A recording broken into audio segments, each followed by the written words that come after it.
प्रिय छात्रों, आज हम सब संस्कृत विषय के अंतर्गत चतुर्थ पाठ का अध्ययन करेंगे, अर्थात चौथे पाठ का अध्ययन करेंगे, जिसका शीर्षक है वर्धमान महावीर। वर्धमान महावीर। यह पाठ वर्धमान महावीर के जीवन से संबंधित है।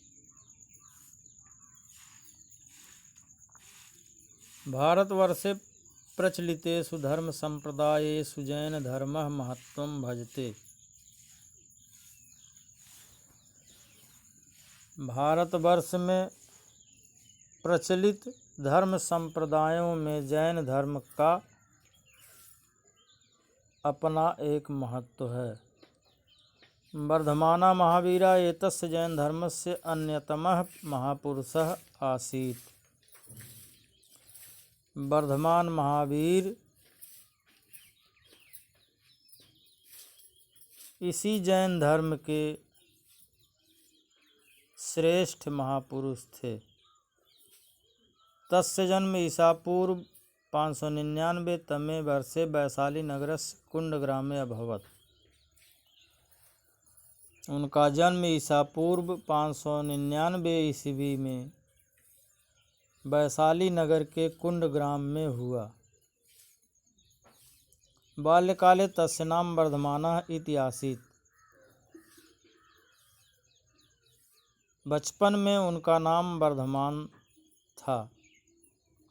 तस्य पितुः नाम सिद्धार्थः। उनके पिता का नाम सिद्धार्थ, मातुश्च नाम त्रिशला इत्यासीत् और माता का नाम त्रिशला था। सः शैशवात् एव बुद्धिमान् सदाचार संपन्नः विचारशीलश्च आसीत्।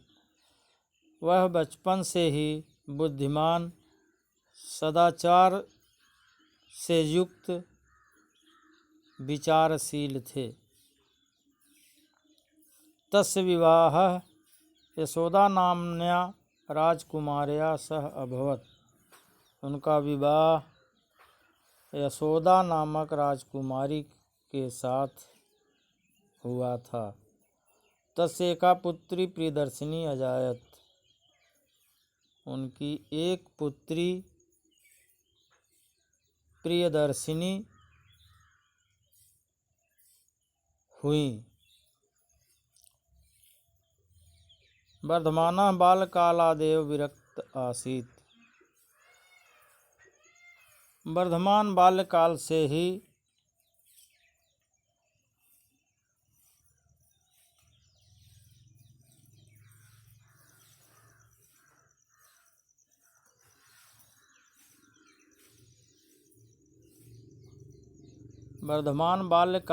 ही मोह माया से दूर थे। समाजे प्रचलितः आडंबरः वर्गभेदः जीवहिंसा च तस्य मनसा विकलतायाः कारणानि आसन्। समाज में प्रचलित आडंबर, वर्गभेद, जीवहिंसा ही उनके मन को विचलित करने वाले कारण थे। पितरि दिवंगते तस्य मनः शोकोद्विग्नम् अभवत्। पिता की मृत्यु के बाद उनका मन शोक से व्याकुल हो गया।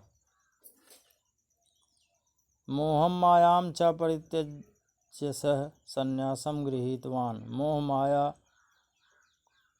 को छोड़कर वह संन्यास ग्रहण कर लिए। तदानीं सः 63 वर्ष वयस्क आसीत्। जब वह 30 वर्ष के थे। कठिनेन तपसा सह सत्यस्य शान्तेश्च अन्वेषणे प्रवृत्तो अभवत्।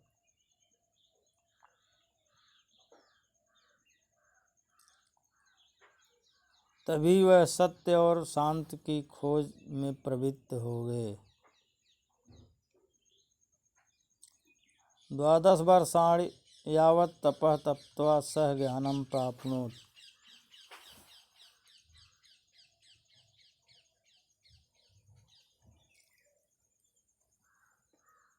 12 वर्ष तक कठिन तपस्या कर वह ज्ञान को प्राप्त हुए या उन्होंने ज्ञान की प्राप्ति की।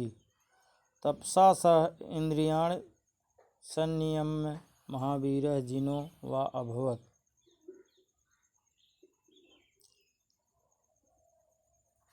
तपस्या के द्वारा उन्होंने इंद्रियों पर नियंत्रण कर लिया और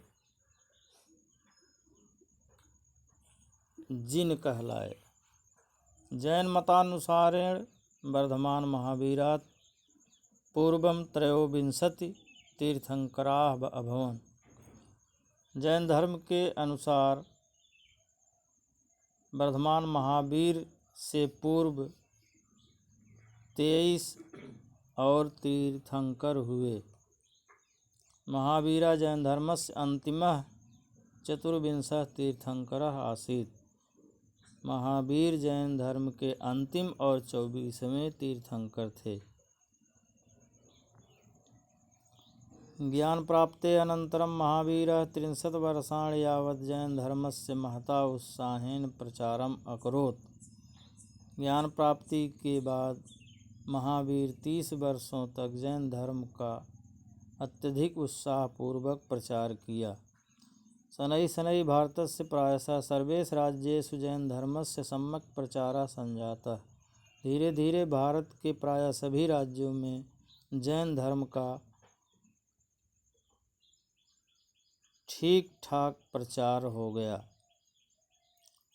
तेन प्रदर्शितेन मार्गेण जनाः कैवल्यं प्राप्तुं समर्थाः भवन्ति। उनके द्वारा बताए गए या दिखाए गए मार्ग से लोग मोक्ष को प्राप्त करने में समर्थ होते हैं। तस्य मतेन न केवलं मनुष्याः पशवः पक्षिणः वा प्राणवन्तः अपितु वृक्षादिषु प्रस्तरादिष्वपि प्राणाः सन्ति। तस्य मतेन न केवलं मनुष्याः, उनके विचार से न केवल मनुष्य पशुओं पक्षियों में प्राण होते हैं अपितु वृक्षादि और पत्थरों में भी प्राण हैं। महावीरस्य उपदेशानुसारेण सम्यक् दर्शनं सम्यक् ज्ञानं सम्यक् चरित्रम् इति त्रिरत्नोपासनया जना मोक्षं लभन्ते। महावीर के उपदेशानुसार सम्यक् दर्शन सम्यक् ज्ञान सम्यक् चरित्र इन 3 रत्नों की उपासना से लोग मोक्ष को प्राप्त होते हैं। शुद्ध आचरणाय सत्य अहिंसा अस्ते ब्रह्मचर्य अपरिग्रह इति 5 महाव्रतानां विधानं सः अकरोत्। शुद्ध आचरण के लिए उन्होंने सत्य अहिंसा अस्ते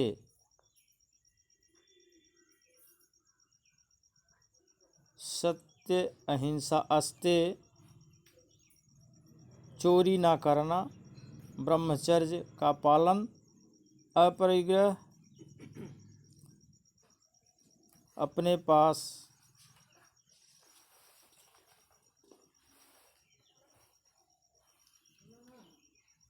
कुछ ना रखना, इन 5 महाव्रतों का विधान उन्होंने किया।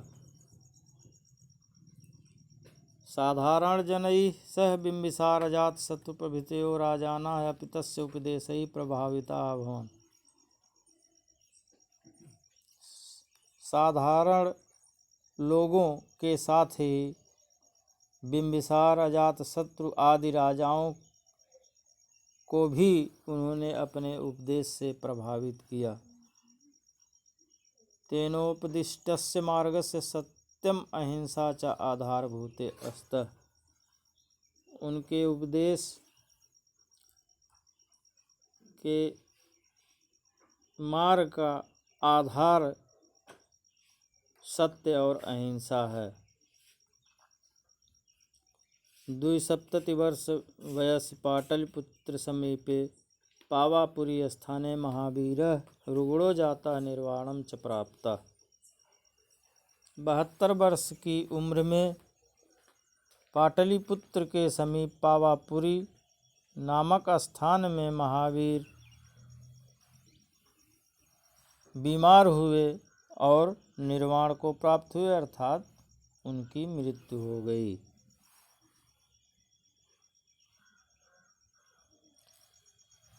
शब्दार्थ नीचे शब्दार्थ दिए गए हैं। प्रिय छात्रों, उनको आप कॉपी पर लिखेंगे और याद करेंगे। अभ्यास के प्रश्न अगले आवर्त में दिए जाएंगे।